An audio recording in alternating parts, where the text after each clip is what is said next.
Welcome on in, guys. Tobin here with you, and thanks for checking out the channel. I hope you're doing well out there. If you guys could subscribe, that'd be great, and appreciate you stopping by the channel. So, shout out, I was on sports radio today in Phoenix. They wanted to talk about Chris Quinn, which was cool. Chris Quinn is apparently going to make the second round of interviews for the Phoenix Suns, which hopefully Chris Quinn can do right by the Heat. But I honestly, it's one of those things that makes me a little uncomfortable. It's like, all right. We always thought that was going to be a thing with James Jones where that was going to work out for the Heat. You know, haven't exactly cashed in on that one. But now James Jones isn't the GM. The new GM, his name escapes me. But he's like really tight with the owner. He's basically like the owner's right-hand man, and they're going to be very collaborative on that. But it was interesting. They were like, yeah, what's Chris Quinn like? You know, what's his demeanor on the sidelines? And it's kind of an interesting one to ask because I don't know like what the answer to that is, because Chris Quinn almost has to be like the get back coach for Eric Spoelstra. And I know that kind of sounds, because like the get back coach is usually the strength and conditioning coach in football. Like, Aaron Fell with the wonderful mustache is the get-back coach. He has to hold back Mario Cristobal from getting on the field and getting a penalty. But genuinely, like Chris Quinn is almost you're almost as associate head coach in that spot. Chris Quinn, Eric Spoelstra is very animated with refs, with his players. He's jumping up and down. He's, sitting for 2 seconds, then he's up and is kicking everybody's ass and all that type of stuff. And I think in a lot of ways, Chris Quinn's job is to keep things monitored and in line, like substitutions, replays. So when I watch him in the games, I do find him to be a guy who's pretty calm. Warming up with players is a guy that has a lot of fun with Duncan Robinson, as far as has had a key in developing a lot of these young guys and the work that he puts in, warming up with Tyler and Duncan and all that. But we'll have fun with Duncan Robinson. Because Duncan Robinson and Bam Adebayo have warmed up together basically their whole career, right? But Bam does this thing under the rim, which is always like, you can tell it's one of these things that is like, Dunks is like, here we go. Because he does this layup drill where Bam is basically, it's like a hands drill. He's under the basket and he's working on his, if you've ever gone to games around 5:30, I don't know when they let fans in, but if you've ever seen that, Bam is like under the basket, is basically just going left, right, left, right, left, right, left, right, under the basket, kind of like in a standing place. And while he's doing this, nobody can shoot. So Duncan Robinson way in there, he's like waiting for Bam to finish up his handy layup drill, and Duncan can't shoot while this is going on because that would be rude. And because the ball is just going in, out, in, out, in, out. So it just disrupts your shooting. So when that always goes on, Chris Quinn and Duncan Robinson are usually like, just Duncan's kind of D'ing up Chris Quinn. And there's been points where like Chris Quinn is like, they've joked about, that was a reach. That's a foul. And so that's some funny stuff. I think Chris Quinn is a good player. He actually was a former player. I'm happy for this for him because I felt like last year with the Lakers was a ruse. Like it was all dog and pony show to give JJ Redick the job. But everybody has said like he's ready for the jump to head coach. And so hopefully this is the opportunity that he does get. And if it is, I wish him luck. I think Fizdale's also, at least the last I checked, was one of the candidates as well. So you got another Heat tie there for David Fizdale in this whole saga of who's going to go be the next Suns head coach, who's going to be the guy who gets to coach Bradley Beal. Because I will say this, like it's a cool opportunity, obviously, and you have a rich owner.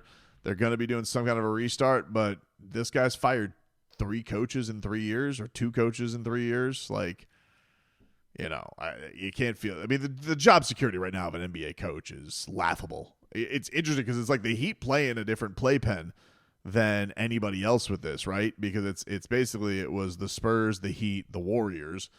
Greg Popovich is now finished coaching. Steve Kerr, I think, has a year left on his deal. And who knows, like, what happens in the post ever. He may retire. And Eric Spoelstra is going to be like this, in a weird way, in a couple of years. Eric Spoelstra could be this, just this different breed than everybody else. I guess Thibodeau, I can't imagine the Knicks are going to fire Thibodeau at any point. You make the Eastern Conference Finals. that feels like job security for a while. I'd imagine the same goes for Rick Carlisle, but you don't know, especially if you rub your star player the wrong way. I saw that Michael Malone is going to be on ESPN for some coverage. I'm actually kind of interested to see what he says, because he seems grumpy. He seems grumpy, and I would like to see if he'll actually ruffle feathers when it comes to this type of thing. And speaking of ruffling feathers, this made waves today on Heat Twitterville. The Heat GOAT himself, the greatest of all time, the best there is, the best there was, the best there ever will be, Dwayne Wade was on his podcast on the Y Network. He does a podcast.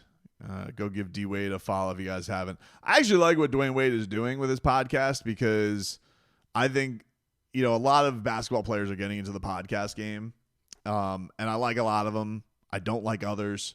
I think UD and Mike Miller, they've done some of the best Heat interviews out there. Not surprisingly, they're going to get some guys very comfortable. D Wade was kind of going that route, and I think it's always cool in a podcast where, these guys get guys and you're excited about guests. But one thing I say about that is interesting, and it's not that anybody doesn't like having good guests. Everybody loves having good guests. They're good drivers of people to come here, but they're hit or miss too. Like, I think sometimes you got to just talk to who you want to talk to and not worry about the clicks.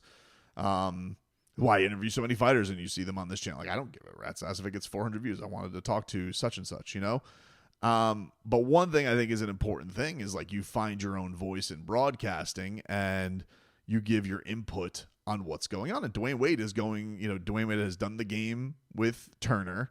He was a broadcaster for NBC this past summer, and he's going to be broadcasting on Amazon with Udonis Haslem this year. And I can't wait to see what those guys do as a tandem.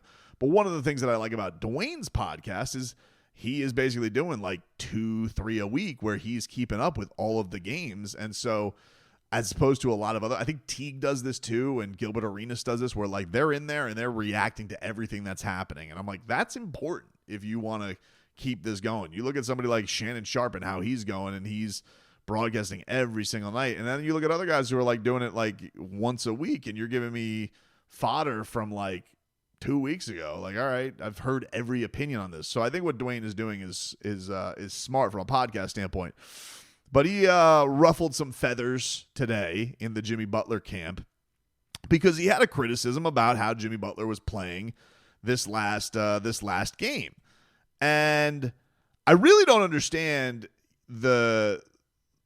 any hostility that goes at Dwayne for this, because it was completely fair criticism.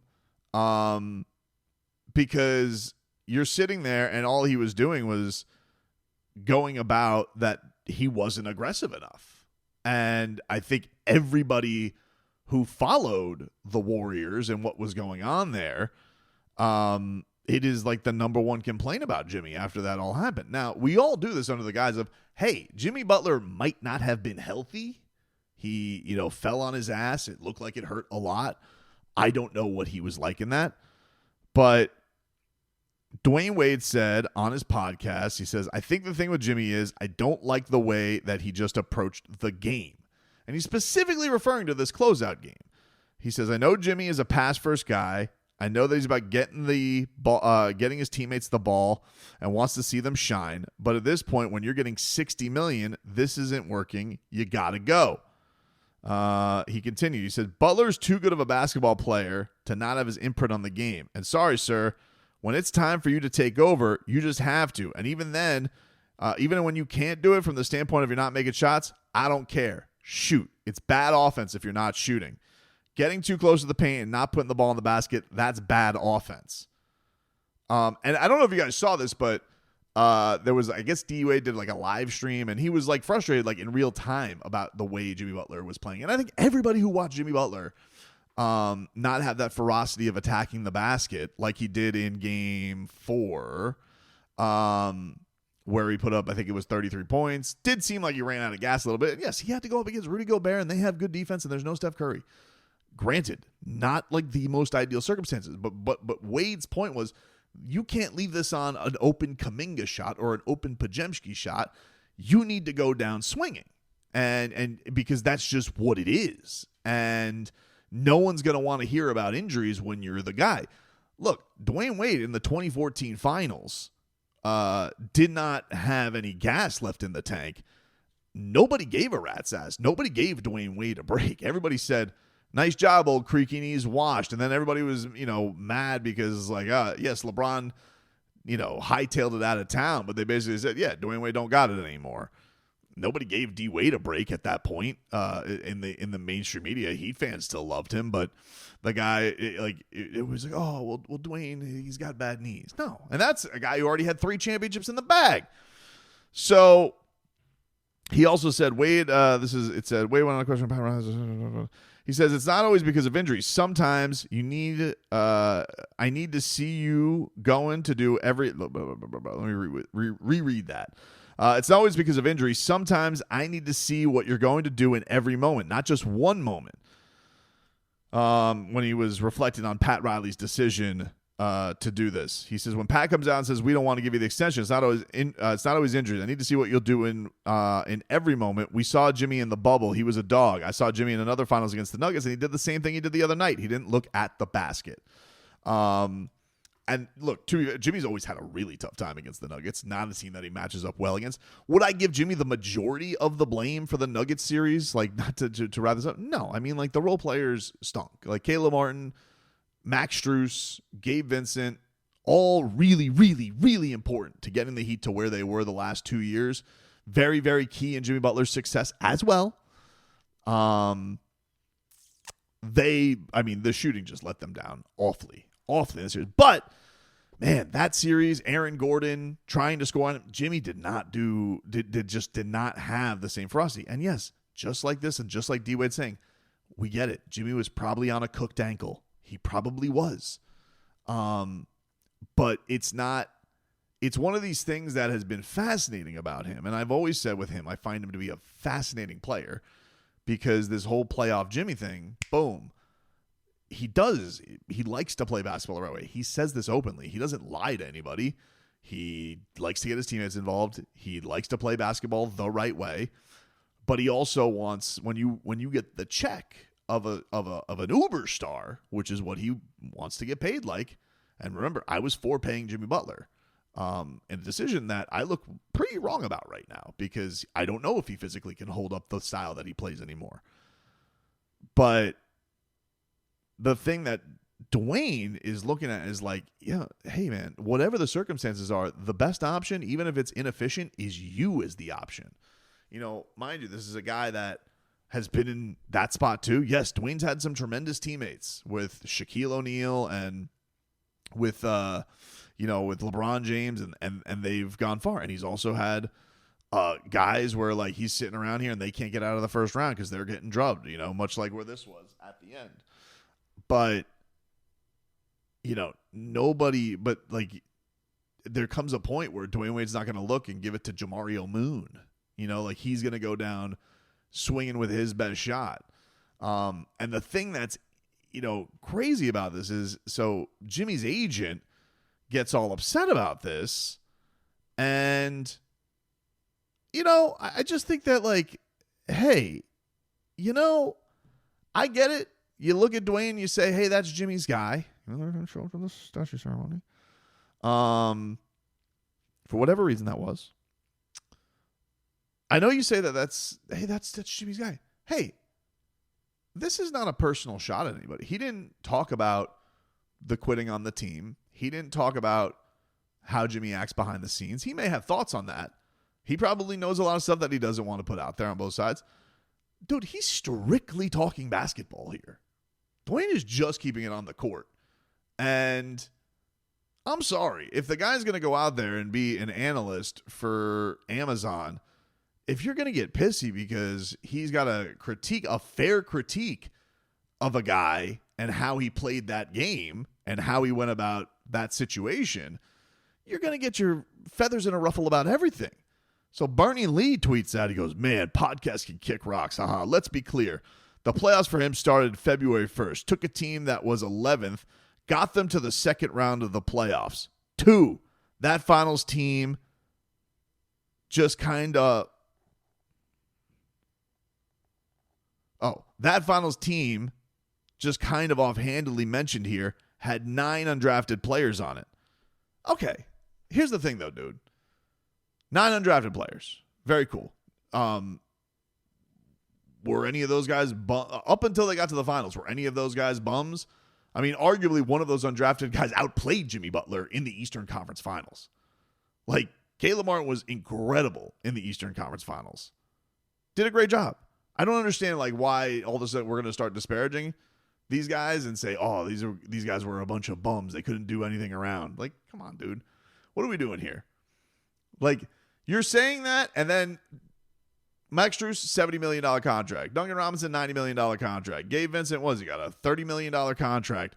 4 years, multi-million dollars for Caleb Martin. Like, these guys got paid throughout the league. Stop acting like you did this and we're going about this with, like, guys who are washed, never out there again. I guess what's the one guy that was? Kendrick Nunn didn't even play in the playoffs in the bubble run that Jimmy Butler made. Like, they went to Goran Dragic, and Kendrick Nunn was basically never heard from again. He said, I'm not going to complain about the standard that he's held to because it's a blessing that he's earned it, but it feels sometimes it's a bit ridiculous. The other team gets paid too. He got beat. His team got beat. Shake their hands, walk away, and swing again. Yep. But Bernie, that's the job, dude. Like, the job of, if you want max money and you want the labels of playoff Jimmy and you want to, dude, criticism is what comes with it. And let me tell you something. Jimmy Butler, you may have this in the echo chamber of, like, the media that's been down here because he's dealt with a lot of criticism this year because the behavior that they had at the end of the Heat relationship was absolute bullshit. Best players in the league get held to a high standard. Hell, Tyler here doesn't make $60 million. He's gotten held to a way higher standard as far as getting crushed than Jimmy Butler has by his fan base. Bam Adebayo every single game. Those guys have taken loads of blame. In fact, everybody's looked at this and they basically said with him walking, they said, Jimmy was right. So even in the aftermath of his former team, other guys are getting the heat. It's the gig. That's what it is. Dwayne didn't say anything wrong. Jimmy Butler was not aggressive at the end of that series when he had to be. And by the way, it's reported that Steph Curry wasn't too pleased about it either, that the team wasn't able to win one damn game with him to get back. Couldn't find one way to win a game. Are you kidding me? $60 million? Yeah, that's a standard. That's the standard. That's what it is. That's the gig. He says there's a reason, this is his agent, there's a reason that 6 of the last 7 years, the team that beat him in the playoffs went on to win the championship. It's because they are pretty good. Yeah, they are. They are pretty good. Nobody's disputing that, dude. Nobody's disputing that. And guess what? Jimmy's had some bad luck too. And by the way, all of the things about Jimmy Butler, playoff Jimmy not existing, being a myth, that stuff can kick rocks. This whole Kevin O'Connor rant that he went on the other day, first of all, a lot of it was infactual. Second of all, you're dismissing a lot of what Jimmy was able to do, even in series to extend series. I don't think there's been a guy who's defended the player that he is probably more over the last 5 years than me. But you can't, this is what you're going to get sensitive about? Why? Because a guy who is his friend said the truth, or his close acquaintance, or his very close professional buddy, or whatever. His peer, a guy, well, actually, whose all-time resume is not close to where Jimmy's is, respectfully. That was like the most mild criticism he could give. Is just like, dude, you can't let Kuminga and Podziemski shoot you out of this. You have to do it, injured or not. And that's why Pat was worried. And that's why the Heat were a little iffy on paying him. And that's the one thing with the whole contract is, like, we could talk about, they were sick of the behavior and the stuff behind the scenes. That stuff kind of got all dopey by the end of it, right? The real means of it was with the Heat. It's like, hey, this guy gets banged up. He's getting more banged up every year. Do we pay that? Because let me tell you something. Let's bring it back to Dwayne Wade. Dwayne Wade, Game 6, last playoff series he won with the Heat against the Hornets. Purple shirt guy, right? Game 6, gave everything that he had to get that to a 7th game. and not get an embarrassing playoff loss to the Hawks. Embarrassed purple shirt guy. The next game, Game 7, that was mostly Goran Dragic taking it home because Dwayne Wade at 35 just wasn't the same guy anymore. He wasn't. That's what happens. And so you talk about Dwayne, who I think at the most in his career made $30 million. This is like 10 years ago, right? And he went back to the Heat, and they didn't pay him. They cheapskated him. Terrible move by the organization. But that was when his contract was up. Of course, we all know he ends up in Chicago. Comes back, plays a year even on Last Dance on the minimum for the Heat. Probably why he thought he deserved a little boost for the Heat afterwards, because he's like, hey, you kind of got me on the cheapskies there. I was clearly your best player, and you sold like more Vice merchandise than we know what to do with. Another story for another day. The point is, he has to be looking at what happened with Jimmy. If we did want to psychoanalyze this, and he's like, hold on, dude. You've never gotten to the finish line. I didn't get to the finish line, but my contract was up, and they didn't pay me. You were acting like this year with that franchise with guaranteed 47, a guaranteed 54 player option, a guaranteed $54 million player option, and you couldn't find your joy to play basketball? You think that sat well with Dwayne Wade? You think that sits well with any star basketball player that looks at somebody like Jimmy? You don't think they're going to look at that and hold him to a high standard? And the way that he tanked his way out of the franchise? Come on, dude. You think that sat well with the GOAT? Get out of here. No way. Of course it didn't sit well with him. You're sitting with a 55-plus guarantee the next year. D. Wade couldn't get a cent the next year from the Heat, but he never stopped trying. Now, he told him to kick rocks by the end of it, but he didn't quit. So, yeah, he's going to hold him to a high standard. That's big boy stuff. When you make that big boy money, even though you want to be Robin, you don't want to be best in the world anymore, because that, I believe, was the standard that his agent once called him, right? BIW, best in the world. The best is the best. That's the standard. There is no higher standard. Best is the best. But now it's like, Robin. We're Robin. We're Steph's guy. We're sidekick. Even afterwards, he's like, yeah, sidekick. Okay, well, sometimes when Batman's tied up by the Joker and you need to cause a deterrent so he can get himself out of said situation before the time bomb goes off, Robin needs to step up. Okay? Not pass over to Lois Lane. Am I mixing? I'm mixing superheroes. Pass over to... You guys get the point. Whatever, dude. Who's lower than Robin in the Justice League? Aquaman? I think Aquaman sucks. So he's got to cause the turn, not pass it over to Aquaman. I butchered that. The point is, you can't get so sensitive about this with this just because Dwayne Wade had a basketball opinion.